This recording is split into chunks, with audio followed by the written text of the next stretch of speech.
The last embers of the 1944 winter burned on the folded maps on oak tables. The air inside headquarters smelled of burnt paper, cigarette smoke, and despair. Outside, the wind carried snow and ruins. Inside, the German generals silently watched the slow agony of an empire that had promised to last 1,000 years and would not survive another summer. The red lines on the map were no longer lines but scars. Each hastily drawn border concealed 100,000 dead. Hitler's voice echoed through the underground bunker, vibrating against the concrete walls like a sledgehammer. No one interrupted him. No one dared. It was the voice of a man who no longer spoke to the world, but only to his own ghosts. On the surface, Berlin trembled with the distant sound of Soviet artillery. The ground vibrated like a drum, reminding everyone that the enemy was drawing ever closer. Inside the bunker, the air was thick, almost liquid. The officers exchanged brief glances that said everything that couldn't be said. They knew the war was lost, but none of them had the right to utter that word. Defeat, like a fever, coursed silently through the veins of the Reich. Hitler paced back and forth, his face pale and his hands trembling slightly. He spoke of divisions that no longer existed, of armies that had ceased responding weeks before. He ordered reinforcements for lines that had already been swallowed by snow and blood. Each order was an attempt to rewrite reality, a blatant denial in the face of collapse. He spoke of final victory, of miraculous weapons, of eternal loyalty. The generals listened, motionless, as if they were witnessing the shipwreck of a god. The room smelled of fear. The wall clock ticked away with a dry, mechanical sound, a cruel reminder that the world outside continued to spin, indifferent. One of them, General Jodl, kept his hands crossed on his knee, trying to hide the trembling of his fingers. Keitel stared fixedly at the floor, as if there were an exit there. Guderian, the old armored strategist, bit his lip with suppressed anger. He still believed that war could be conducted logically. But logic had died long before, buried beneath the ruins of Stalingrad, drowned in the blood of Kursk. What remained now was only fanaticism, delirium, and obedience. The yellowish light of the lamps flickered with the vibration of distant explosions. At one point, a stronger tremor caused dust to fall from the ceiling. Hitler stopped, looked up, and murmured something about betrayal. For him, defeat did not come from the enemies outside, but from the weak within. He believed that Germany was being punished not for its mistakes, but for the cowardice of its generals, for the lack of faith of its own people. He was a man cornered, surrounded by walls and ghosts, but still convinced that he commanded the destiny of the world. The generals knew they could no longer change anything. For months, any attempt to reason with them had ended in shouting, insults, and summary dismissals. Hitler no longer listened to advice, only echoes of his own voice. The circle around him had become a prison, and everyone there was a prisoner, breathing the same air contaminated by madness and fear. It was the end of an empire, but also the end of a blind faith, the belief that discipline and obedience could replace reason. Outside, Germany was bleeding, entire cities reduced to ashes, mothers searching for their children among the rubble, children marching with rifles larger than their bodies. The dream of grandeur was now a procession of shadows. The generals knew it. They had seen the reports, heard the intercepted transmissions. The war was mathematically lost, but inside that bunker, mathematics had no value. Hitler spoke of counteroffensives, of miracles, of firestorms that would destroy Moscow and London in a matter of days. It was a theater without spectators, a play staged for an audience that was already dead. As dawn approached, his voice grew hoarser, more feverish. The veins in his neck pulsed like taut ropes. He spoke of Napoleon, of destiny, of history being rewritten by German hands. None of those present dared remind him that history had already changed, and that destiny no longer obeyed his commands. One of the officers, in silence, thought of his family. He imagined his wife hiding their children in the cellars of Berlin. Another remembered the soldiers in the trenches, hungry, freezing, still waiting for orders that would never come. The weight of guilt hung over them all. They knew they were witnessing the final ruin, and that they were complicit in it. The map before them looked like a decaying corpse. The front lines were breaking apart like bones. The east was lost. The west was crumbling. The south had been abandoned. Only the center, Berlin, still pulsed like the heart of a dying animal. And it was there that everyone was trapped. Hitler spoke of total defense, of resistance to the last man, of transforming every street into a fortress. Not a single step back, he said. But there were no steps left to take, only the abyss. The silence after each speech was worse than the sound itself. No one applauded, no one responded. Only the distant echo of bombs. When he finally left the room, the sound of his boots faded into the hallway, leaving behind an almost sacred void. For a few seconds, no one moved. Then slowly, Jodl lit another cigarette. The smoke spiraled upwards as if trying to escape. Keitel murmured something inaudible. Guderian stood, straightened his uniform, and looked at the map one last time. "It's over," he said softly, but no one answered. Outside, the sky was beginning to lighten, although the sun no longer shone on Berlin. The air was thick with smoke and ash. The streets were a labyrinth of wreckage and bodies. The sound of a distant siren cut through the silence, followed by explosions on the horizon. Civilians ran with buckets of water, trying to extinguish fires that never ended. On every corner, there were faces of a people who no longer believed in anything. The war, which had begun as a promise of glory, had become a dark mirror of the human condition itself, where faith and madness walked side by side. Inside the bunker, Hitler became more isolated each day. The meetings became empty rituals. He spoke to maps, to models, to names crossed out from old reports. The Führer, who had once dominated multitudes, now spoke to the walls. The generals no longer saw him as a leader. They saw a broken man, consumed by his own myth. And it was in that silence, in that cold and stifling basement, that they understood. There was no turning back. Germany was no longer a nation at war. It was a man locked away with his demons, dragging millions of lives with him. Each bomb drop on Berlin sounded like a distant bell, announcing the end. The sound of machine guns mingled with the metallic clang of bunker doors. The city was dying, and with it, the last vestige of hope. One of the generals noted in his diary, "Today I realize that he no longer hears us, and perhaps he never did." This sentence would be forgotten among burned papers, but it contained the whole truth. Hitler had become deaf to the world, and the world finally had left him to speak alone. Time inside the bunker seemed suspended. The hours dragged on like centuries. Each new piece of news was a blade, cutting through what little sanity remained. When they reported that Soviet troops had crossed the Oder, Hitler smiled, a strange smile, devoid of joy. He said it was merely a strategic retreat. No one believed him. No one dared to correct him. It was easier to believe the lie than to face the void. Thus, the generals continued pretending to command, and he continued pretending to lead. Germany, deep down, was already dead. Only the body still moved. Outside, snow fell on charred tanks. German soldiers burned documents, tore up flags, and exchanged uniforms for civilian clothes. Some still marched, not knowing where they were going. Others surrendered, looking at the ground. The echo of boots on the ice sounded like the beating of a weary heart. And high above, the smoke of Berlin painted the invisible portrait of a nation that had learned too late the price of obedience. In the end, when the bunker became a concrete tomb, only silence remained. The voices, the orders, the shouts, everything dissolved. Outside, the world awaited the dawn of a new era.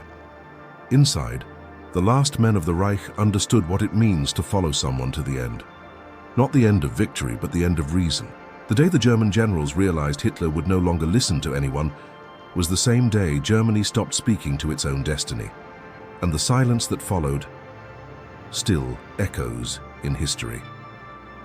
The siege began like a distant murmur, a muffled thunder that drew closer day after day, night after night. Berlin was surrounded. The trains had stopped. The last telephone lines fell silent one by one, cut by smoke and fear. In the air, the smell of gunpowder mingled with that of burnt bread and charred flesh. The city was no longer a capital. It was an open wound, and within it, like a heart surrounded by ice and fire, the Führerbunker pulsed silently, the last stronghold of an empire made of words and destruction. In the streets, the sounds grew strange. The metallic clang of shovels burying bodies mingled with the muffled cries of children. Windows were boarded up, squares riddled with craters.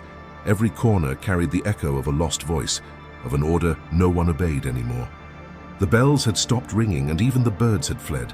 Only the sound of Soviet cannons remained, like an iron heart beating ever closer.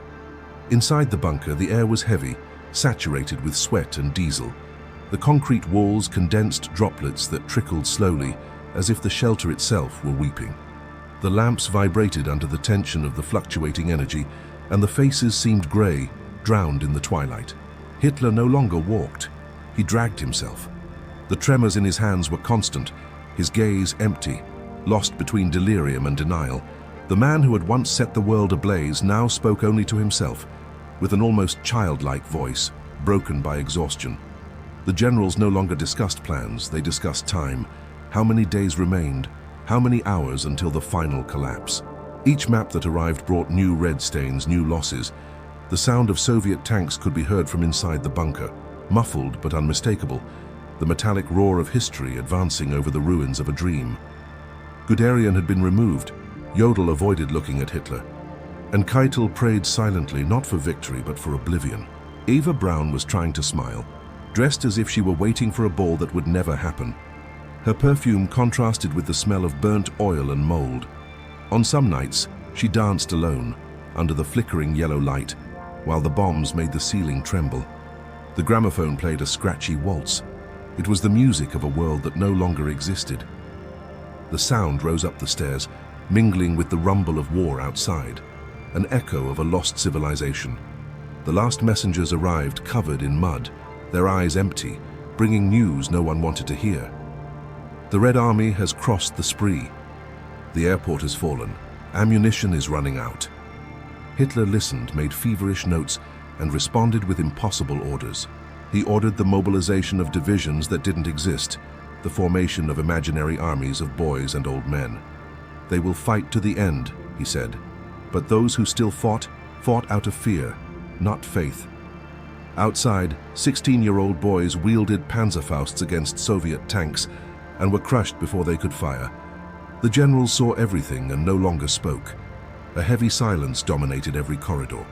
The only constant voice was that of the dictator, who spoke incessantly about betrayals, about weak generals, about a people unworthy of their greatness. He blamed everyone but himself. Each sentence was a cut in the air. If the war is lost, let the people perish with it. This sentence fell upon the bunker like a curse. Germany had become the broken mirror of its own madness. Outside, the Soviets advanced street by street, house by house. The fighting was so close that you could smell the gunpowder through the ventilation shafts. The crackling of machine guns sounded like thunder inside the bunker. At times, the bunker seemed to tremble like a sinking ship. Above, Berlin burned. The night lit up in red, and the sky seemed to bleed.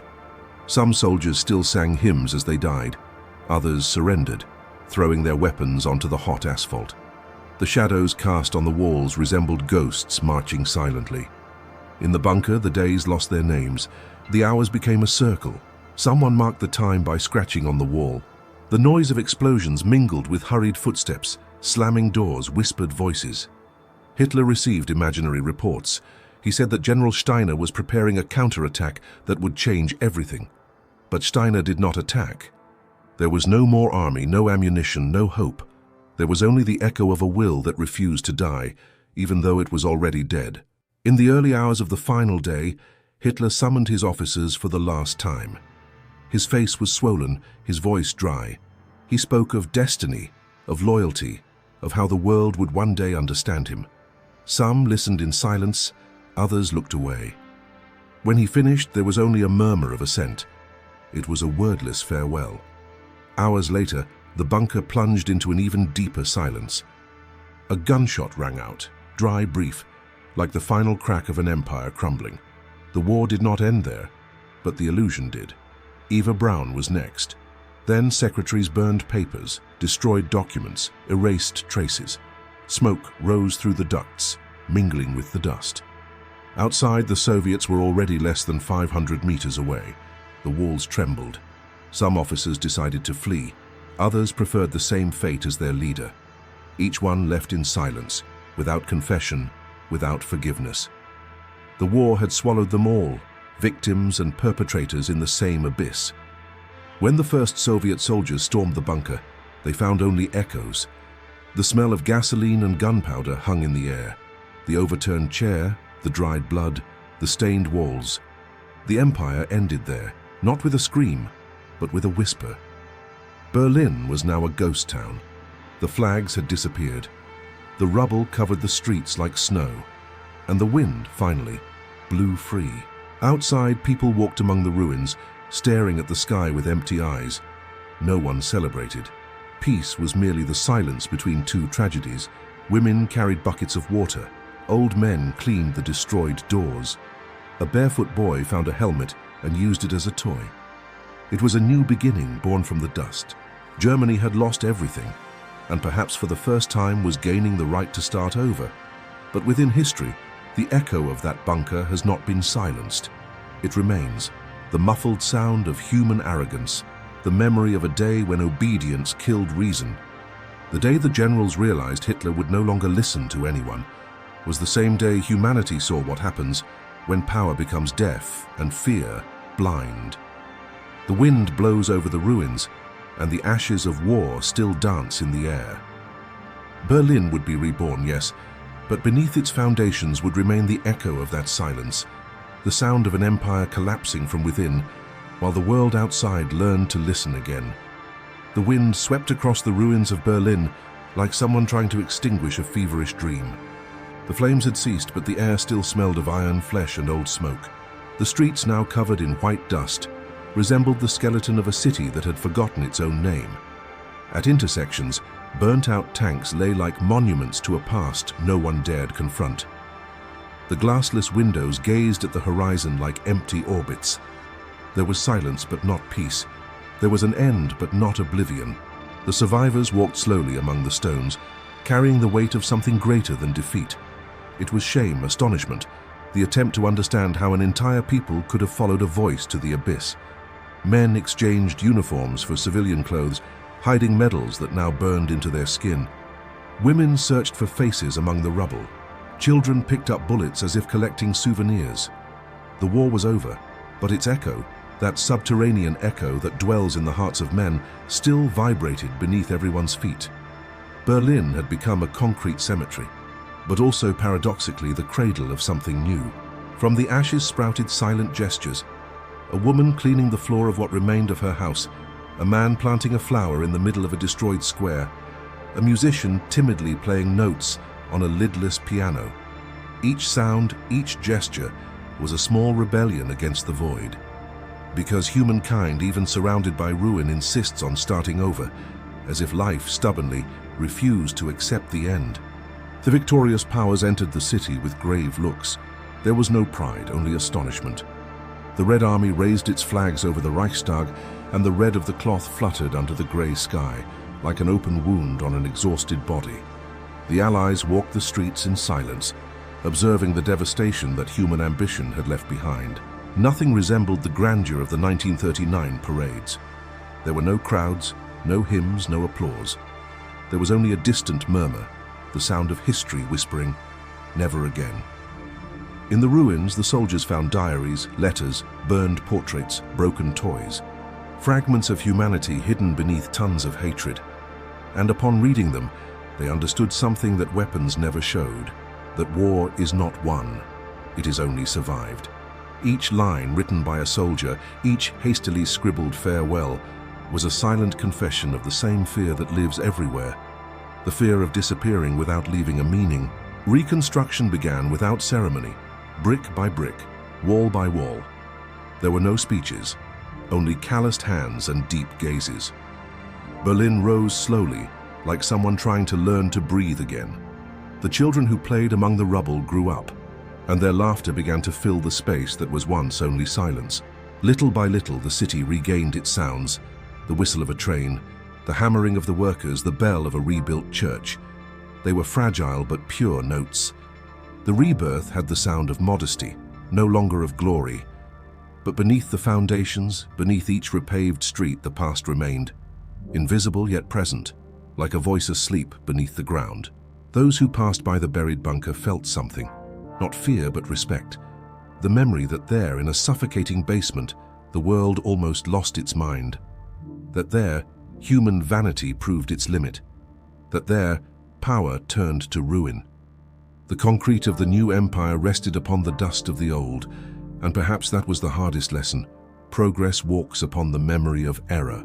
Years later, when the world was divided between East and West, Berlin became a mirror of humanity itself, divided but alive. On one side, austere idealism. On the other, feverish pragmatism.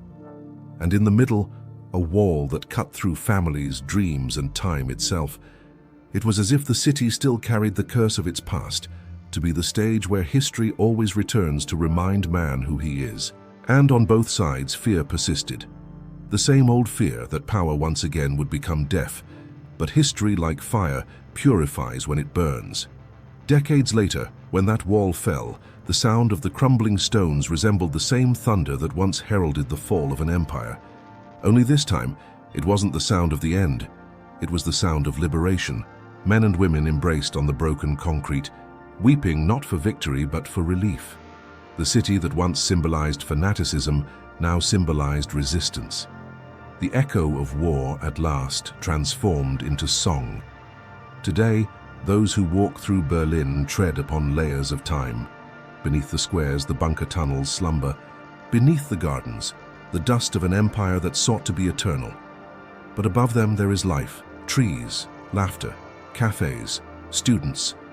The city breathes, and in each breath there is a reminder that absolute power is a poison that always ends in silence, that blind obedience is not a virtue but an escape, that true courage lies not in following orders but in saying no when everyone else says yes.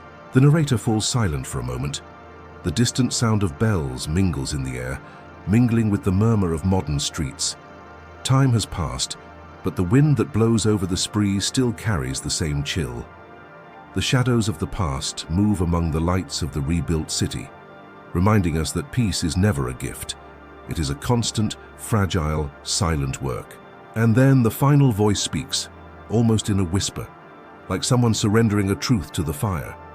The day the German generals realized Hitler would no longer listen to anyone was the day humanity learned the price of silence in the face of madness. The war ends, but the sound of silence continues, echoing in every decision, in every man, in every century yet to come. Because when power stops listening, it always starts again, somewhere under another name with another flag. And only those who remember can prevent it from returning. The wind blows over the city again. The lights of Berlin twinkle over the river. The past sleeps, but never in peace.